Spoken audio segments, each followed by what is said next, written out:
Pernah nggak sih ibu, tante, atau mungkin kita sendiri merasakan sering pipis tapi nggak tuntas, nyeri pas buang air kecil, atau bahkan demam ringan yang datang tiba-tiba?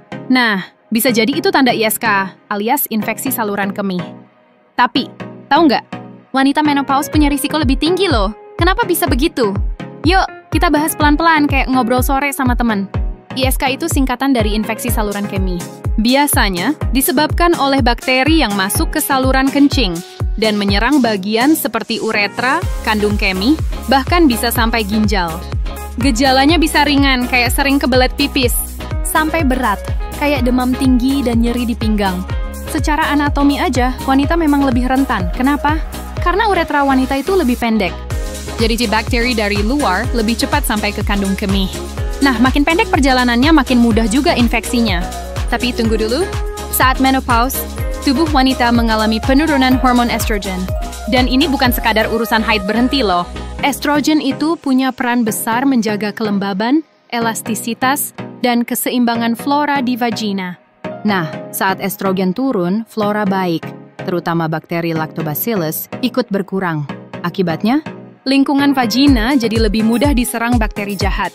Dan dari sinilah jalan ISK terbuka lebar. Bayangin kayak taman yang dulu subur penuh bunga, tiba-tiba jadi kering dan ditumbuhi rumput liar. Nah, seperti itulah kira-kira perubahan flora vagina saat menopause. Bakteri baik hilang, bakteri jahat datang. Kombinasi ini bikin dinding vagina dan saluran kemih jadi lebih sensitif, gampang luka, dan akhirnya gampang infeksi. Lalu apa aja sih gejala ISK pada wanita menopause? Nyeri saat pipis, rasa ingin buang air kecil terus-menerus, air seni keruh, atau berbau tajam. Rasa tidak nyaman di perut bagian bawah, kadang juga disertai demam ringan.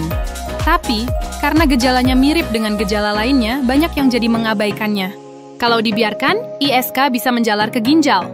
Dan ini bisa jadi masalah serius loh, bisa bikin kerusakan ginjal permanen atau bahkan sepsis. Jadi jangan anggap enteng.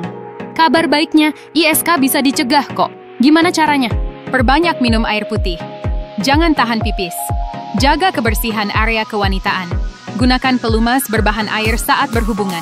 Dan jika perlu, konsultasikan soal terapi estrogen lokal ke dokter.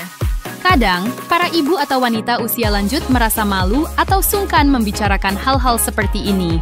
Tapi dengan dukungan keluarga, anak, pasangan, teman, masalah ini bisa dihadapi bersama.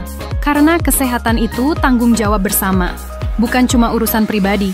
Yok, kita lebih dan peduli dengan kesehatan saluran kemih wanita, terutama saat memasuki masa menopause.